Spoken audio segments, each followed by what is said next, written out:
안녕하세요. 서정의 경제펀치 서정희입니다. 한국경제 오늘과 내일 고민하고 통쾌한 한방으로 문제점까지 해결해보는 경제펀치. 네, 2019년 새해입니다. 새해 들어 처음 시청자분들께 인사드리는데요. 황금돼지라고 그러죠. 그래서 이맘때 지금 시청자 여러분 부푼 꿈을 이모저모 설계하고 계시지 않을까 싶습니다. 그런데 만나는 분들마다 걱정이 앞선다는 분도 있습니다. 그래서 오늘 준비해봤습니다.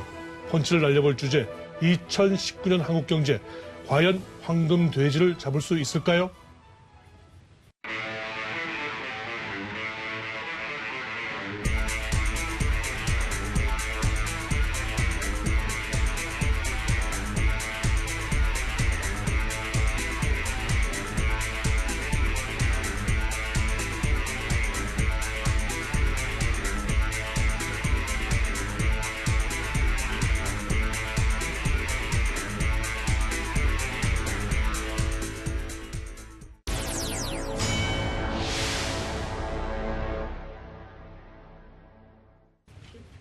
네, 새해 첫 순서인 만큼 올해 한 해 전체 이모저모를 한번 훑어볼 수 있는 우리 경제학계 석학 한번 모셨습니다. 서울대학교 경제학부 명예교수로 계시죠. 표학길 교수님 나와주셨습니다. 안녕하세요. 네. 네, 벽도 이렇게 나와주셔서 감사합니다. 감사합니다. 제가 앞에서 말씀드렸습니다만 뭐 기대도 걱정도 좀 교차하는데 네. 우리 교수님은 어떻게 걱정 어느 걸 더 갖고 계십니까? 네, 뭐 사실은 기대나 걱정이나 반반씩인 것 같습니다. 정확하게. 최근 들어서 이제 일자리 창출 정책이나 안 그러면은 최저임금 정책 등을 통해서 소득주도 성장 정책의 한계랄까 그런 것을 정부가 잘 인식을 하고 있는 것 같아요. 문제점이 무엇인지. 정부가 어느 정도 좀 현실적으로 그거를 조정해 나가려고 하는 그런 의지를 뭐 새로 부임하신 그 경제부총리도 발표를 하시고 대통령께서도 또 지난번 회의에서 그런 걸 좀 그런 방향을 얘기를 하시고 하기 때문에 조금 현실적인 정책 수정이 있지 않을까 하는 기대가 있고요. 우려는 대내외 환경이 굉장히 우리한테 유리하지 않은 그런 환경이 자꾸 조성이 되고 있기 때문에 그 부분을 좀 한번 가볍게 한번 짚어봤습니다. 대내외 환경 중에서도 뭐 첫 번째는 미중 간의 그 무역 분쟁으로 시작된 일종의 통상 분쟁이죠. 통상 분쟁의 기조가 지금 뭐 미국에서는 앞으로 3개월 동안 내 협상을 사실상 종료시키겠다 그렇게 하고 있지만은 그 전망도 그렇게 밝지가 않고 이것이 뭐 계속적으로 반복될 수 있는 그런 소재가 아닌가 그런 생각이 듭니다. 또 중국 경제의 전망 자체도 뭐 한 6.5%에서 하방으로는 한 6.2%까지 수속이 되지 않을까 하는 것이 전망으로 나오고 있고 그래서 세계 경제가 이제 회복의 정점을 찍고 하강 추세에 들어가는 거 아닌가. 특히 연준의 금리 인상도 뭐 3회에 걸쳐서 하지 않고 2회에 걸쳐서 하겠다 하는 얘기는 하지만은 그러나 금리 인상 기조만큼 그대로 유지가 될 것 같고 그러면은 아무래도 하방 리스크가 점점 더 커지고 있지 않을까 하는 것이 불안 요인으로 작용을 하고 있습니다. 우리 경제 우리의 경제 한국 경제 전망을 보면 정부나 이제 연구소를 보면 그래도 뭐 나름 뭐 선방할 것이다라고 하고 있는데 조금 염려스러운 점들이 몇 군데 있는 것 같아요. 제가 보기에는 지금 뭐 KDI나 한국은행이나 한 금년도 2.8%, 2.7%, 내년에도 뭐 2.7% 정도를 전망을 하고 있는데 IMF는 약간 낮춰서 한 2.6% 정도. 또 일부 민간 전망기관에서는 한 2.5%까지도 전망을 하고 있는데 문제는 제가 생각하기엔 2.5%에서 2.7%로 전망의 폭을 좀 넓힌다고 하더라도 금년보다도 더 내려갈 거다 하는 것이 이제 대체적인 전망입니다.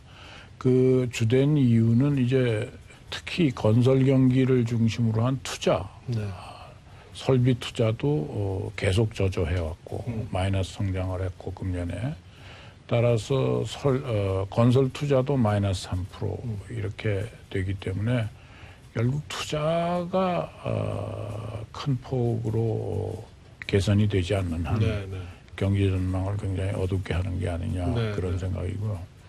제 생각에는 잠재 GDP 증가율이 한 3% 정도로 저희 연구실에서는 추계를 하고 있습니다. 왜 그러냐면 만일 2.7%가 잠재 성장 GDP 증가율이라면은 지금과 같은 그런 대량의 실업이 존재해서는 안 되겠죠.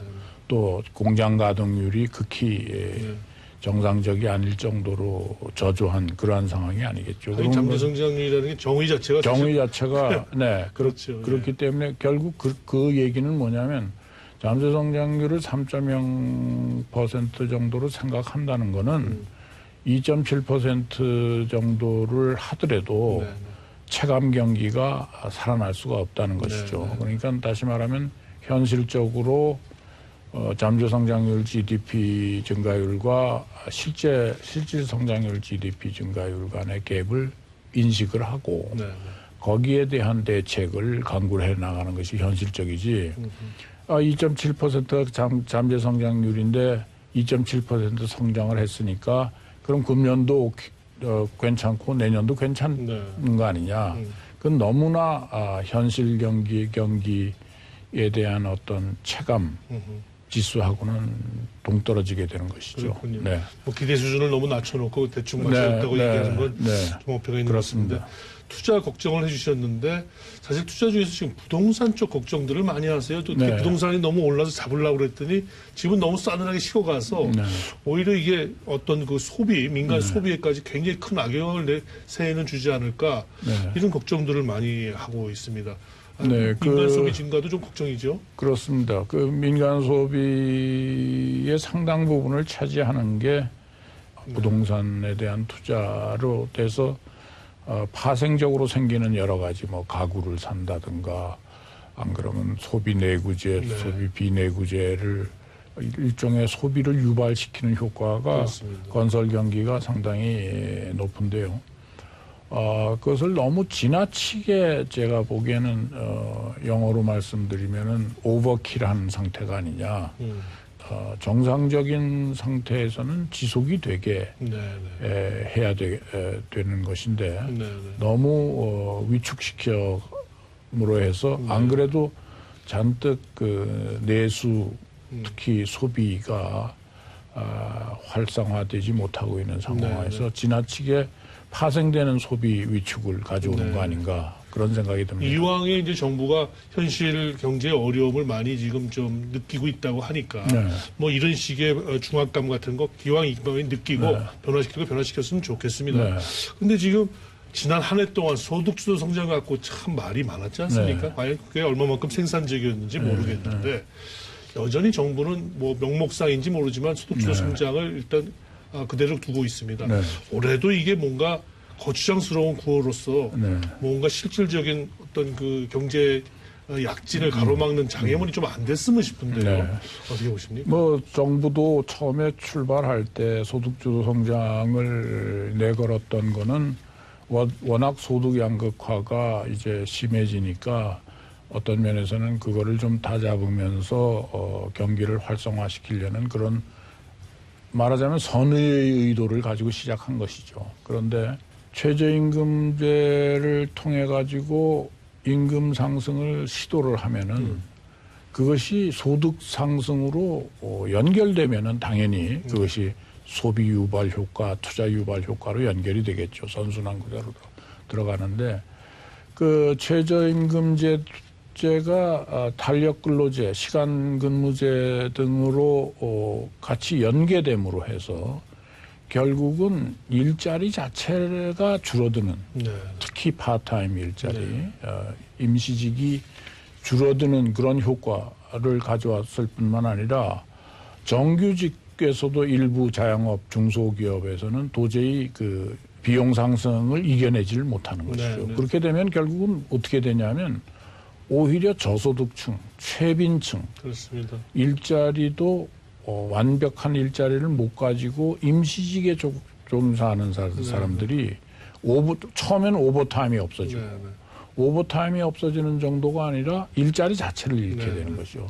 그래서 오히려 소득 전체적으로 면에서 보면 소득 증가가 아니라 소득 감소가 일어나는 그런 역설적인 경우죠. 작년 말에 그 최저임금 산정 기준과 관련해서 이제 주휴 시간을 뭐 포함하고 어쩌고 뭐 이렇게 하면서 그 기준 갖고 몇 가지 있었는데 결과적으로 뭐 일부는 포함시키고 약정 휴일할까 일부는 좀 빼고 하면서 이렇게 했어요. 그래서 재계 일부에서는 여전히 반발이 크고요. 일부에서는 이 정도에서 일단 진행을 해야 된다고 이제 보는데 우리 교수님 어떻게 생각하세요? 제 생각에는 그거는 뭐 정부의 입장이 타당하다고 생각합니다. 재계에서도 주휴 수당까지 제외시키자는 거는 판례도 그렇게 돼 있지 않고요. 지난 한 35년 동안의 관행도 있기 때문에 그건 재계에서 지나친 요구를 하는 것 같고요. 다만 그 현대모비스 같은 경우가 이제 잘 알려져 가지고 대표적인 사례가 됐습니다마는 실질적으로 뭐 5천만 원을 받는 임금 근로자가 최저임금제보다도 기본급이 안 된다 하는 그런 우리로서는 일반인들로서는 상식적으로 납득할 수 없는 그런 관행은 그런 것은 저는 그 산업별로 혹은 기업별로 예외를 인정을 해줘야 되는 거 아니냐. 다시 말하면은 이게 뭐 최저임금제가 무슨 헌법도 아니고 말이죠.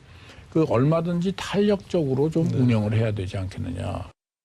그 하반기 연말쯤 들어가면서 굉장히 심각하게 제기된 게 우리 산업 생태계 문제. 생태계가 무너지고 있다. 또 주력업종부터 포함해서 굉장히 큰 그 걱정들을 해왔습니다. 이게 어떻게 보면 저희 그 산업 생태계가 혁신의 어떤 그 생태라고 그럴까요? 시스템이 무너진 것처럼 보이는데 우리 혁신 성장을 이 정부도 지금 내걸고 있어요. 올해부터는 뭔가 거기서 과실이 좀 있었으면 좋겠는데 이 혁신 성장의 어떤 시스템 이거는 제대로 가고 있다고 보십니까? 어떻게 보십니까? 그래서 지금 너무 이것이 마치 우리가 혁신 성장의 대상 부문이 우리 경제 내에서 칸막이를 하고 따로 존재하는 것처럼 일반 국민이나 기업에서 느끼기에는 굉장히 외연적이고 뭐 밖에 소리로만 들릴 정도로 약간 좀 따로 존재하는 지금 설명되어 있는 거 아닙니까? 뭐 4차 산업혁명 얘기하고 인공지능 얘기하고 그게 있습니다만은 차세대 거를 막 얘기하던데 제가 늘상 주장해왔던 바는 혁신 성장의 대상이 되는 부분이 우리 자체 산업 내에서 존재한다는 것이죠. 그러니까 혁신적인 투자가 이루어지는 것이 혁신 성장으로 연결이 되고 기존 산업의 어떤 기술 그거 거기서 예를 들자면 뭐 가까운 예로 현대자동차나 기아자동차나 이런 데에서 뭐 수소차 개발을 한다든가 그다음에 삼성전자 같은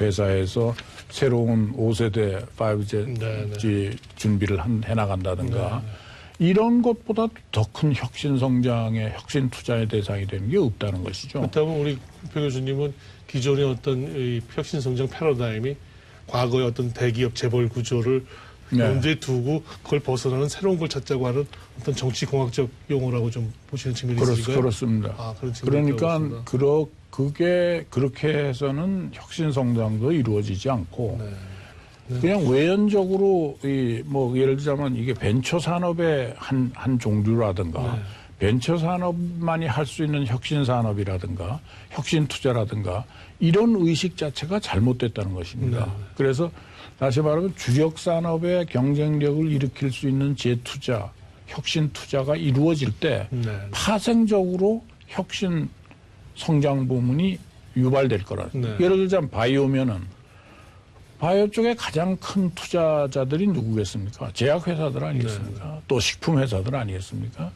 우리나라의 제약회사들, 식품회사들 규모가 결코 작지 않습니다. 대기업입니다, 일종의. 그러면은 이 제약회사들 혹은 식품회사들이 혁신적인 투자를 할 수 있도록 정부는 지원해 주는 게 마땅한 것이지 정부 스스로가 혁신 투자가 어떤 뭐 무지개를 찾는 어떤 새로운 부문이 혁신적으로 나타나는 부문에다 투자를 한다든가 그것이 혁신 투자가 아니라는 거죠. 그런데 교수님, 뭐 하여튼 정부도 민간의 혁신 투자, 민간 투자를 좀 어떻게 이렇게 조성해야겠다 해서 내년 경제 운영 과정에서 뭔가 투자 프로젝트를 좀 여러 개 하겠다. 그래서 28조 몇천억을 어떻게 하여튼 투자를 독려해보겠다. 뭐 이렇게 하고는 있는데 왜 민간은 그렇게 투자에 지금 나서지 못하고 또는 나서지 않고 있는 건가요? 네, 그러니까 할 게 없으니까 그런 거 아닌가요? 기본적으로는 투자처를 제대로 못 찾는 그러한 상황이기도 하면서 다른 한편으로는 투자의 주체가 결국 오너죠. 네. 회사의 오너들이 지금 2세 경영, 3세 경영으로 전부 전환기에 들어가 있다는 것이죠. 그래서 결국 이 오너들의 입장에서는 의사결정을 어떻게 상속하느냐. 어떻게 다음 세대들한테 물려주느냐. 그럼 다음 세대들은 어떠한 투자 전략을 세울 것이냐. 불행하게도 우리가 지금 경제 전반이 다 그러한 어떤 애로, 버틀넥에 걸려 있다고 보죠. 그래서 정부는 무슨 프로젝트 중심으로 투자를 유도할 게 아니라 투자 분위기를 유지를 해주는. 그러니까 대폭적으로 규제를 완화시키고 또 물론 뭐 제가 오늘 뭐 누구 얘기를 들으니까 방송에서 노동자들은 세습하는데 세습하지 말라 그러고 노조들은 그다음에 경영인들은 세습해도 되는 것처럼 그렇게 지금까지 정부가 유지를 해오지 않았느냐. 근데 그거는 전부 법적인 문제거든요, 사실은. 그러니까 그건 다 법적으로 또 수많은 사람들이, 수많은 기업인들이 이미 옥고를 치르거나 추징을 당해서 세금을 무는 우리 사회가 제가 보기엔 굉장히 투명한 사회로 전환하고 있는 격동의 시기라고 생각을 합니다. 그렇기 때문에 그런 법적인 문제는 어디까지나 법적으로 처리를 해야지 그거를 뭐 국민 감정에 의존한다든가 그때마다의 어떤 그 시위에 편승한 그러한 비법적인 혹은 정치적인 의도로 기업가 정신 혹은 기업의 창의적인 투자를 죽이는 분위기를 창출해서는 안 된다고 생각합니다. 우리 사회가 갈등의 조정에 사실은 굉장히 약하죠. 약하다 보니까 지난해 말에도 아주 좋은 그 사례가 있지 않습니까? 혁신이 얼마나 어려우냐면 뭡니까 이 차량 공유 하자고 했더니 택시 업계가 뭐 집단적으로 반발을 해서 참 이게 쉽지가 않은데 이 공유 경제 영역이 지금 많은 나라에서는 좀 새로운 영역으로 많이 좀 번지고 있습니다. 근데 우리는 뭐 한 발짝을 지금 떼지 못하는데 이거 뭐 어떻게 해야 될까요? 이해관계자 조정이 너무 어렵지 않습니까? 갈등 조정을 지금까지 저는 정부가 취한 태도, 정책의 방향, 기본 방향은 옳은 방향이라고 생각합니다.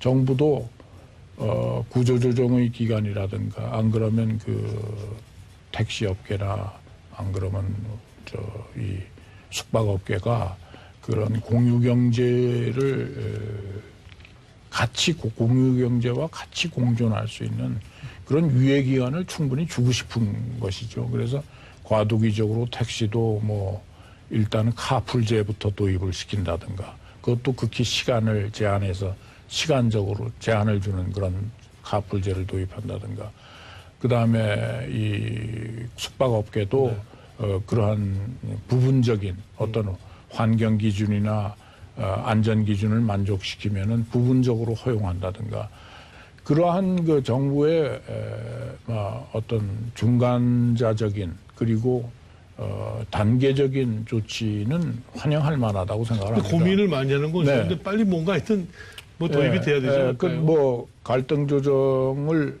해나가야 되겠죠. 우리 사회가 앞으로 세계 경제가 지향해 나가는 그러한 맥락에서 벗어나서는 안 되고요. 네. 그걸 타협하는데 정부가 노력을 많이 기울여야 되겠죠. 네. 네. 필요하면은 노조도 설득하고 뭐 택시 노조도 설득하고 그것이 정부가 해야 되는 일이겠죠. 네, 네. 네. 교수님 그 이모저모 한번 훑어봤는데요. 네. 끝으로 뭐랄까요, 새해 들어서 이 정부가 뭔가 새 출발을 하는 의미에서 네. 뭔가 어떤 게 필요할지 모르겠습니다만 정부에 대한 마지막 재원님께 네. 호언을 한번 네. 부탁드린다면 어떻게 네. 말씀 주실까요? 지금까지 소득주도 성장 정책을 정부는 뭐 그렇게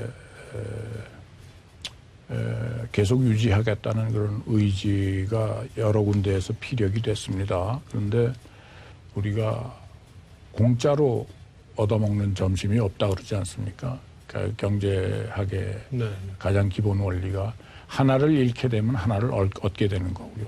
반드시 트레이드 오프가 존재를 하는 것이죠. 따라서 정부도 그 원래의 정책이 잘못됐으면 그 원래의 정책에 네. 충실한 교정 정책, 네. 수정 정책을 추진하는 것이 네. 마땅하지. 원래의 정책은 그대로 잘못된 소득주도 정책을 그대로 물고 나가면서 보완을 하겠다 그래서 전부 땜질을 하는 식으로 보완 조치들을 양산을 하게 되면은 제가 가장 우려하는 거는 한국 경제가 커다란 모랄 해자드, 다시 말하면 도덕적 해이에 네. 빠져서 기업도 도덕적 해이에 빠지고 네. 소비자들도 도덕적 해이에 빠지고 네. 네. 정부도 도덕적 해이를 방기해버리는 네. 네. 그러한 사태가 결국은 암암리에 지금 그런 게 많이 그런 게 스며들고 많이 있습니다. 스며들고 이미 있죠. 많이 스며들은 것 많이 같아요. 스며들. 예를 들자면 연금 정책 네, 같은 네. 거. 사지선다로 내놓는다는 건 사실은 정부가 국민을 속이는 거나 마찬가지죠. 네, 네. 결국은 소득 대체율을 올리려면은 어떻게 해야 되겠습니까? 단계적으로라도 네. 20년에 걸쳐서라도 매년 1%포인트씩 올리는 한이 있더라도 네. 매년 0.5%포인트씩 올리는 한이 있더라도 요율을 올리는 방법밖에는 소득 대체율을 올릴 수가 없는 것이죠. 네. 그 말은 결국 정부는 국민에 대해서 거짓말을 해서는 안 되고 네. 또 국민을 상대로 단기적인 네. 게임에 몰두해서도 안 된다는 겁니다. 하여튼 네. 정부가 지난해 점수를 많이 까먹었습니다. 네. 특히 경제 쪽에서 점수 많이 까먹었는데 네. 뒤집어 생각하면 이제 만회할 점수도 꽤 있을 거예요. 그러니까요. 조금만 좀 다시 뒤집어 보고 기저효과라는 게 있지 않습니까? 있지 않습니까? 그러니까 그래서. 금년에는 새해에는 네. 정부가 원칙에 맞는 경제 정책을 집행을 해주기를 네, 네. 부탁드립니다. 그래서 처음에 기대 반, 네. 염려반 이렇게 염려반이라고 하셨군요. 했습니다. 네. 말씀이 맞는 것 같습니다. 네. 네, 오늘 말씀 대단히 네, 감사합니다. 감사합니다.